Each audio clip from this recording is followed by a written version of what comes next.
물이 또 모자라네. 물을 잠깐 또 가지러 가겠습니다. 에너지 업그레이드 명당의 길 위에서 우리가 만드는 굿라이프 TV. 네, 드디어 소금단지를 이제 교체를 해줄 시기가 되었습니다. 요거는 기존에 있던 소금단지인데 안에가 어떻게 되어 있는지 저도 잘 모릅니다. 상당히 궁금하고 새로 소금단지를 또 만들어 주려면 이걸 또 버려야 되니까 일단 오늘 소금단지 비법 소금단지 언박싱을 하도록 하겠습니다. 여기 잠깐 한번 보실까요? 네. 오, 지금 내부는 지금 이렇게 되어 있고 네. 요 그대로 지금 약간 보면 지금 소금 결정들이 이렇게 좀 뿜어져 나와 있는 게 있는데 대체로 보면은 이렇습니다. 안에 잘 보이는가 모르겠는데 예. 저희 집에는 뭐 안 좋은 기운이 없나 봅니다. 이렇게 넘치지 않은 거 보니까 저희 집에는 안 좋은 기운이 없었나 봅니다. 만약에 이게 안 좋은 기운이 있었다면 이렇게 막 뿜어내겠죠, 이걸. 네, 이게 막 뿜어냅니다. 그래서 밑에 이렇게 쟁반도 이렇게 뒀거든요. 혹시나 몰라가지고 쟁반을 뒀는데 다행히 그렇게 뿜지 않아서 다행입니다. 그런데 주변에 보시면 조금 이제 소금 결정들이 조금씩 있습니다. 이게 뿜을 정도는 아닌 것 같은데 조금 이렇게 넘친 그런 흔적은 있긴 있네요. 어쨌든 아직 그 90% 정도 물이 남아 있기 때문에 여유는 좀 있는 것 같습니다. 요거를 버리고 오늘은 비법 소금단지를 어떻게 만드는지 처음부터 끝까지 제가 한번 보여드리도록 하겠습니다. 저는 잠시 뒤에 다시 버리고 오겠습니다. 네, 금방 주방 싱크대에 깨끗이 버리고 왔습니다. 자, 지금부터 비법 소금단지를 한번 만들어 보겠습니다.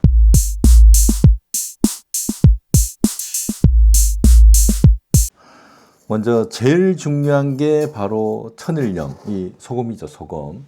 요거는 일단 간수를 빼고 하루 정도 말린 소금을 쓰셔야 됩니다. 그래서 하루 정도 말리면 굉장히 이렇게 입자가 딱딱하게 되거든요. 그래서 요 소금을 쓰셔야 되는데 맛소금 안 되고 일반 가는 소금 안 됩니다. 무조건 굵은 천일염을 쓰셔야 된다는 거죠. 요거를 일단은 한 80% 정도까지 이렇게 채워줍니다. 쭉 채워주고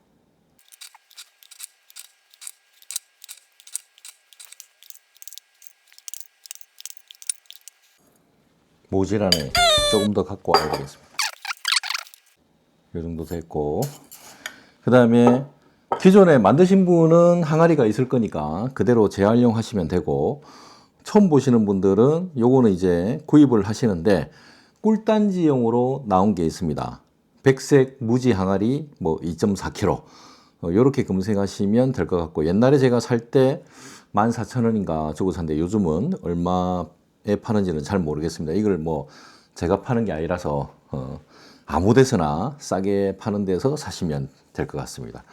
일단 이렇게 한 80% 정도 채웠죠.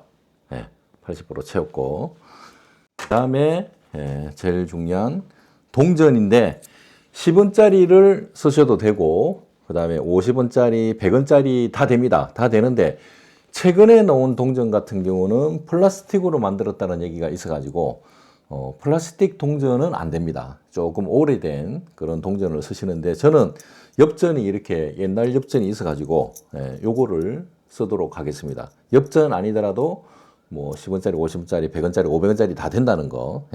아까 버렸던 그 동전 있죠. 기존에 들어가 있던 동전은 그냥 버리지 마시고 그래도 돈이니까 버리지 마시고 마트에 가서 기부를 하신다든지 아니면 저금통에 저금을 해 두시면 될 것 같습니다.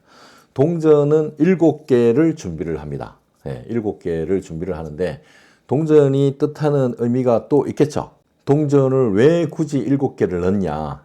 그러면 중간에 한 개를 먼저 이렇게 깔고 6개를 뺑 돌리는데 일단 이거부터 돌리고 나서 제가 설명을 드리도록 하겠습니다. 네, 방금 동전을 중간에 한 개 놓고 주변에 6개를 뺑 돌려서 이렇게 놓았습니다. 근데 이게 비법 소금단지라고 했다 아닙니까? 이 비법 소금단지는 풍수계에서 수백 년 동안 이어져 내려오고 있는 비법 중에 비법인 바로 소금단지가 되겠습니다. 이 소금단지 하나면은 다른 뭐 현관 입구에 소금 뭐 조그마한 컵으로 놓는다 뭐 이런 거 전혀 필요치 않습니다. 이 소금단지 하나만 있으면 다 되는 거고, 요거를 어디에 두냐? 올해는 남쪽이라 그랬다 아닙니까? 남쪽이 바로 올해의 오황살이 있는 위치거든요. 그래서 풍수에서 가장 악질이라고 제가 말씀드리는 게 바로 오황살이고, 그 성질은 모든 기운을 썩게 만드는 그런 성질이 있습니다. 그래서 악질 중에 악질인 기운이 모여 있는 곳이다 라고 생각을 하시면 됩니다. 그래서 오황토라고 그래가지고 오황살의 대표적인 오행이 바로 토입니다. 토의 기운이 너무 강하기 때문에 토의 기운을 빼주기 위해서 흰색 둥근 항아리를 이렇게 쓴다는 거죠. 요게 바로 금을 뜻합니다. 흰색이 금이고 또 둥근 모양이 바로 금이라는 거죠. 그 다음에 소금은 바닷물이죠. 바닷물. 물을 뜻합니다. 그 다음에 6개를 중간에 돌리고 중간에 1개를 이렇게 놓는 이유는 162 보면은 뜻하는 상수가 바로 수라는 거죠. 그러면 결론이 어떻게 되냐? 거대한 오황토의 기운을 둥근 항아리가 일단 금의 기운으로 설기를 해주고 그 다음에 수의 기운으로 변환시켜준다. 그래서 거대한 토의 안 좋은 기운을 꼼짝 못하게 한다. 이런 의미가 있는 거죠. 그래서 7개의 동전이 필요한 것입니다. 그래서 일단은 동전을 이렇게 깔았고 요 위에 동전이 움직이지 않도록 이불 덮듯이 이렇게 한 바퀴 또 돌려주는 거죠. 이렇게 덮어줍니다. 덮어주는데 얼마까지 이걸 덮어주냐? 대략 한 10% 정도 남기고 항아리에 공간에 한 10%를 남기고 한 90% 정도 이렇게 소금을 덮어주는 거죠. 90%를 덮어줘도 꽉 이렇게 그 소금을 넣은 게 아니기 때문에 안 좋은 기운이 있을 때는 이게 차고 넘칩니다. 그게 정말 신기한 현상이라는 거죠. 이렇게 동전이 움직이지 않도록 이렇게 아이고 시끄러워. 동전이 움직이지 않도록 이렇게 소금으로 다시 덮어줬습니다. 대략 공간이 조금 보이죠? 한 10% 정도 남겼죠. 이 상태에서 이제 마지막으로 물을 생수를 하시면 되는데 생수가 없으신 분은 정수기 물로 하셔도 되고 되도록이면 좀 깨끗한 물을 하셔야 되니까 수돗물은 안 되겠죠. 생수 아니면 정수기 물로 쓰시면 됩니다. 부을 때 조금 소금이 움직일 수도 있습니다. 그렇다 하더라도 개의치 마시고 그냥 계속 물을 부어주시면 되겠죠. 소금이다 보니까 조금 가라앉는 경우가 있습니다. 보이시죠? 이렇게 쭉 부으면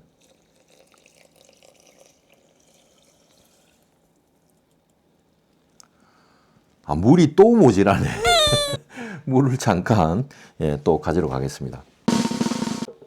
다시 물을 가져왔고 더 채우도록 하겠습니다. 마찬가지로 한 10% 정도 공간만 남기고 이렇게 채워주시면 되겠죠. 야, 물 많이 들어가네. 이렇게 됐습니다. 그래도 동전은 무너지지 않습니다. 이 정도 공간 보이시죠? 동전은 무너지지 않고 그 다음에 이제 밀봉을 해주기 위해서 이게 비닐랩이거든요. 비닐랩. 요거를 이렇게 한번 꽉 씌워주시고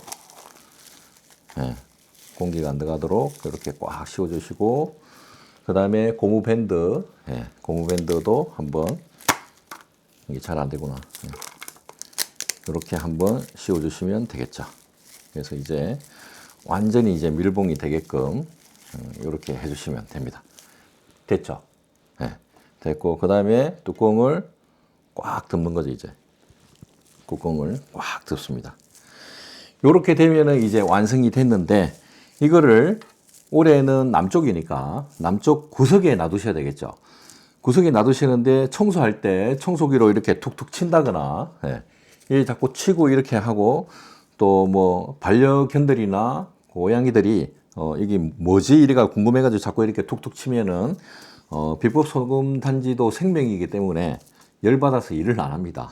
그래서 최대한 방해하지 않도록 청소기로 치지 않도록 주의하시고 제일 구석진 곳에다 뭐 소파 옆에라든가 에어컨 옆에 아니면 TV 장식대 옆에 완전 구석에 그런 데 놔두셔야 얘가 방해받지 않고 자기 일을 할 수 있겠죠.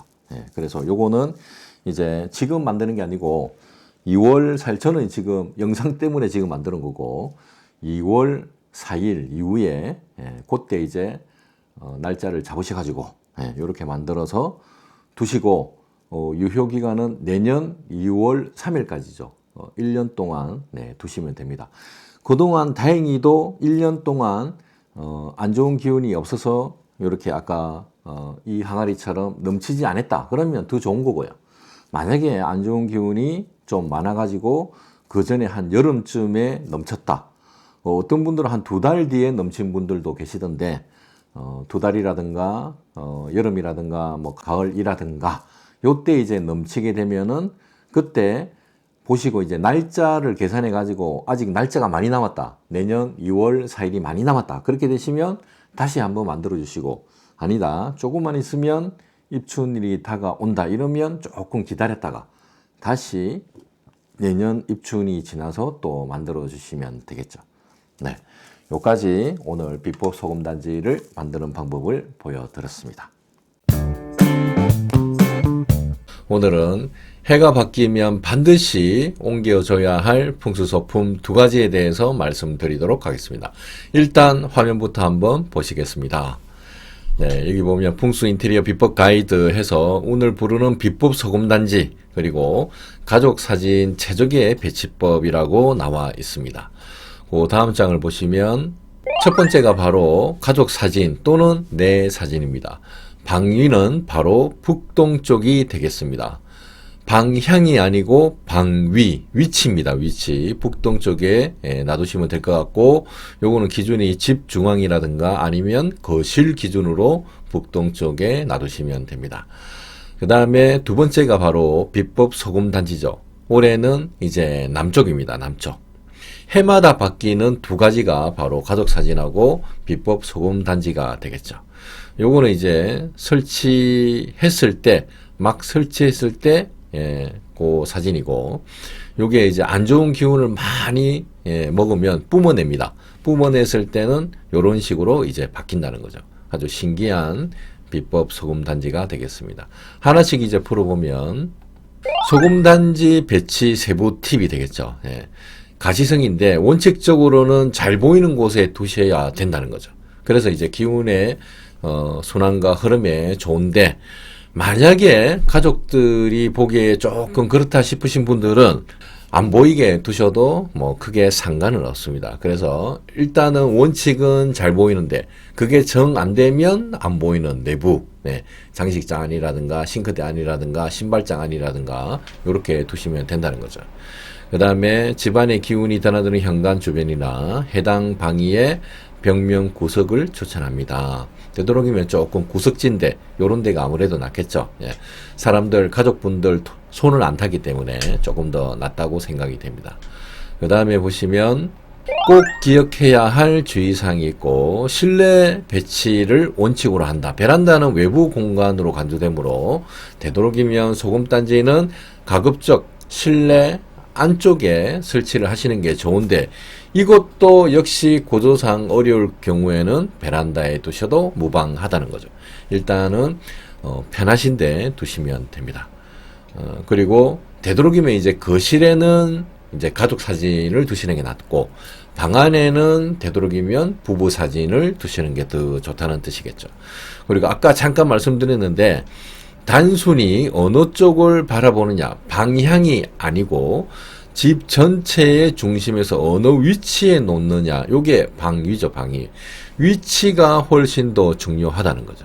그래서 요거를 이제 표로 만들어 보면 이렇게 간단하게 볼 수가 있습니다.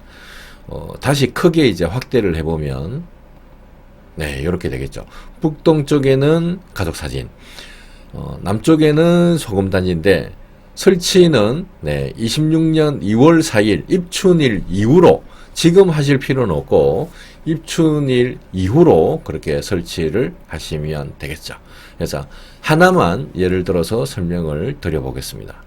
거실이 남향인 네, 집을 기준으로 설명을 드리도록 하겠습니다. 거실이 남향이니까 남쪽에는 대체로 베란다 부근이겠죠. 여기에 소금단지를 두시면 될 것 같고, 그래서 되도록이면 이제 구석이다 보니까 왼쪽 빨간 동그라미 여기가 가장 알맞은 위치가 되겠죠. 그 다음에 이제 북동쪽에 가족 사진이나 내 사진을 두시면 되는데, 조금 거실 남향일 때는 조금 애매합니다. 그죠? 예. 그렇다고 신발장 현관 주변에 둘 수도 없고, 예. 대략 비슷한 곳에 두시면 주방이라든가 이쪽 벽에 이렇게 두시면 되겠죠. 그래서 간단하게 이렇게 설명을 드렸습니다. 앞에 그 비법 소금단지 만드는 방법 요거 잘 참고하셔가지고 입춘일 지나서 가족 사진하고 같이 한번 옮겨 주셔가지고 올해도 여러분들이 뜻하시는 바 모든 소원을 다 이루시도록 저도 간절히 기원 드리겠습니다. 네, 이상으로 오늘 준비한 영상은 이곳으로 마치고, 오늘 준비한 영상이 여러분들에게 단 1이라도 도움이 되셨다면 구독과 좋아요, 알람, 공유까지 한번 눌러주십시오. 저는 다음 영상에서 또 찾아뵙겠습니다. 감사합니다.